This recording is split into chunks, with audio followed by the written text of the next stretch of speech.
Your extracurriculars are going to play a big factor into whether or not you get accepted. Your story is built on your extracurriculars. The more valuable the activity, the more it adds to your application. And so only if you've really done something that's valuable can you write essays that will get you admitted. I'm now going to give you examples of activities for students accepted in the top 20. But first, how do you look at the value or worth of your activity? Okay, so the first one is difficulty. So a nationally ranked gymnast is a lot more difficult, and so that is your first criteria. Your second is the impact. If you do an environmental drive over 3 years, the results would demonstrate a lot more. The third element is self-initiative. So how much do you have to do on your own? These take a lot more effort and initiative. The fourth item is selectivity. Let's say you're ranked number 1 academically out of 180 kids. So the less common it is and the more value that activity has, okay? And the last is honors and awards. It suddenly puts emphasis on the fact that you actually achieved something at the end of it. I'm now finally giving you examples of activities for students accepted in the top 20. We will rank activities by tier. So here you see tier 1, which is the most valuable. Then you see tier 4, which is the least valuable. Again, this is not a science. It's not that easy to say that this admission committee is going to see this as tier 1 or tier 4. But this is just to give you an indicator of how do you think about these activities. So the first one that's a very common bucket is community service, okay?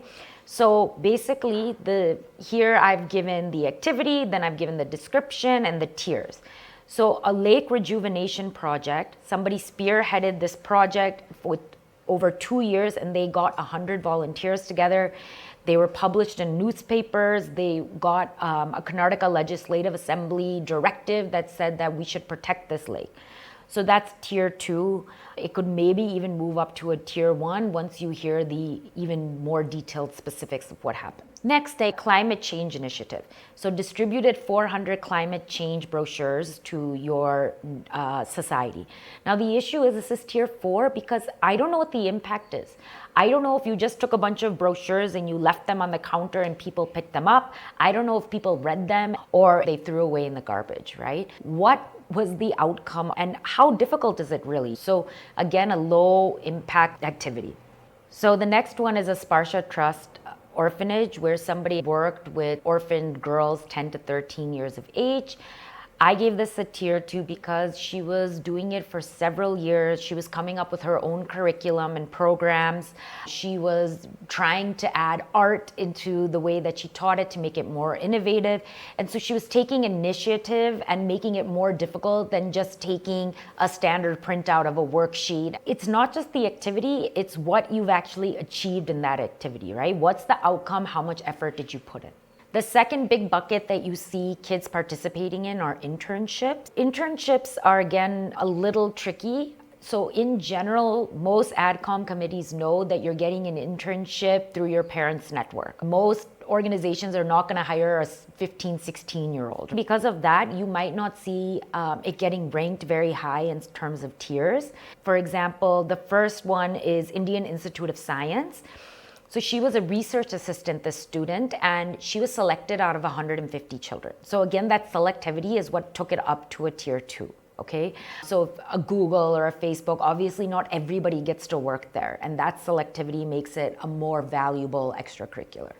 Another student, Sterilite Technologies, so he got to build an HR chatbot. He was helping with online e-commerce tools. Now, again, these are all great outcomes that he's written, but again, the AdCom committee cannot be tricked. So if you are saying that you did all this single-handedly at 16, 17, they know that you were supported by a lot.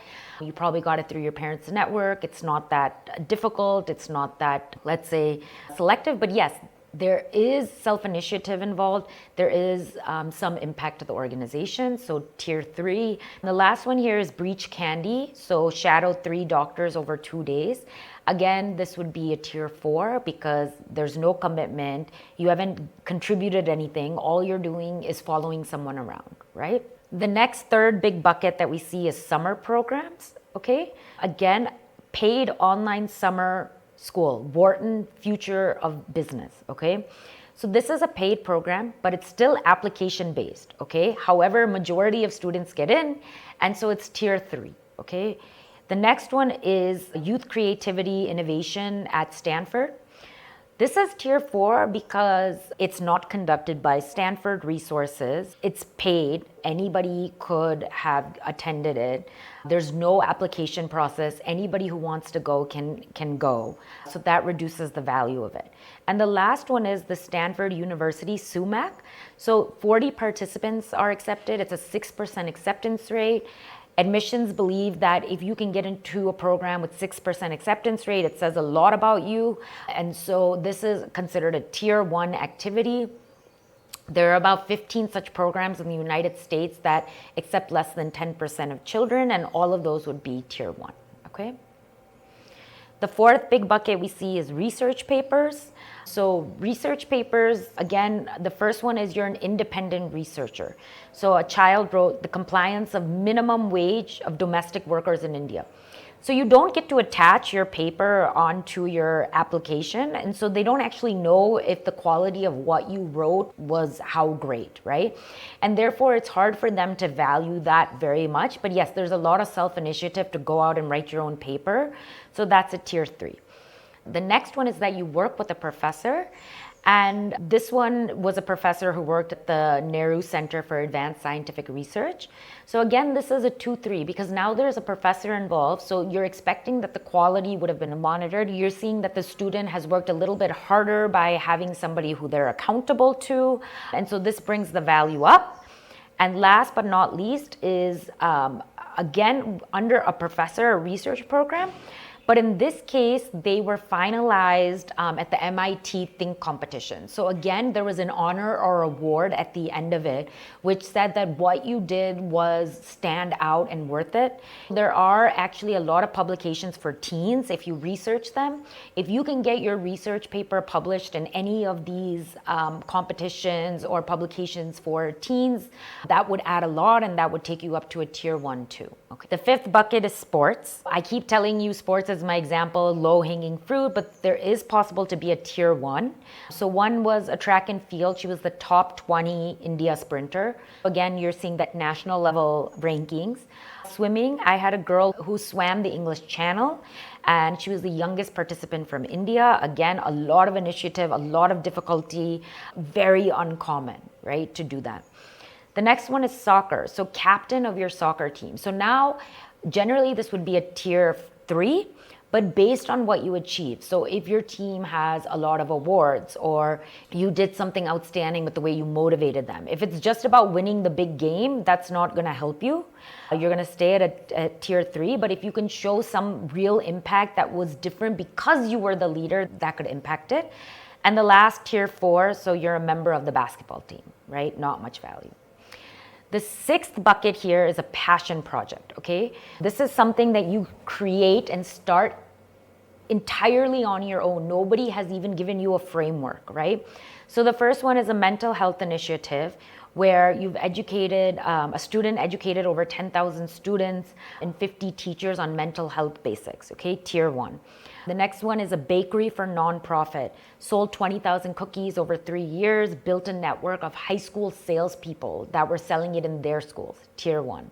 Foundation for upskilling. Putting girls in manufacturing jobs in Telangana. Tier 1, okay? I think it's pretty self-explanatory that the difficulty, the impact, the self-initiative, the selectivity are all tremendous, right? Even though there's not an honor and award at the end of this, clearly they've done something that's very unexpected of someone of their age, right? This is not one of those 6 buckets, honors and awards, but it's very important that we talk about them because kids often forget.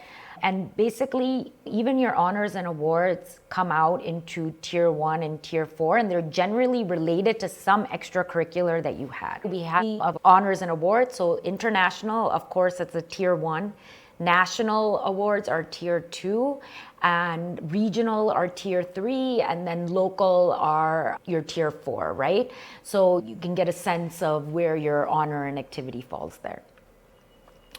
So an example is the global winner of the Diana Award, which is for outstanding community service. Another one is the Ashoka Young Changemakers. Again, they're selected, just 16 of them across the globe. Tier 2 would be a national level. So one of my students won this India National Space Settlement Competition. And then tier 4 is this Academic Excellence Award, which is what a lot of children end up writing because they have no other awards. But again, remember the calculation, right? The number of people who get Academic Excellence Awards are just too many, and so it doesn't have a lot of value. Okay, I've given a few others here. MUN, because it's very popular. So if you're president of a club, again, tier 3, okay? Not tremendous because there's too many MUN presidents. It's the most common activity across the globe. Online courses, tier 4. You don't even really need to put this on your application. Hopefully you have other things to talk about. The Trinity School of Music. Again, it's a very common activity in India. So tier 3, you do get a certificate.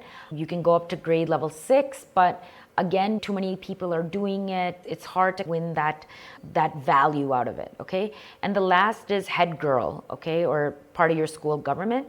So again, this is tier 2 because you're representing your school body, the same way a student council president would be. So some common examples that I just wanted to share with you. Again, everything that I've just told you about are for the top 20 schools people have applied. Remember, you have to have a wide variety from tier 1 to tier 4 because nobody expects you to have so many tier 1 activities. The whole point is that it's extremely difficult and you're expected to have less number of tier 1. What are the takeaways for this? Basically, you need to look at the difficulty, the impact, the self-initiative, the selectivity, and the honors and awards that you receive. That will tell you how valuable your activity is. The more valuable the activity, of course, the more it adds to your application. Look at how you can one-up your activity. So again, if you have any comments, please leave them at the bottom. And if you like this video, then please hit subscribe and keep on checking out what I have to add to make your application game stronger.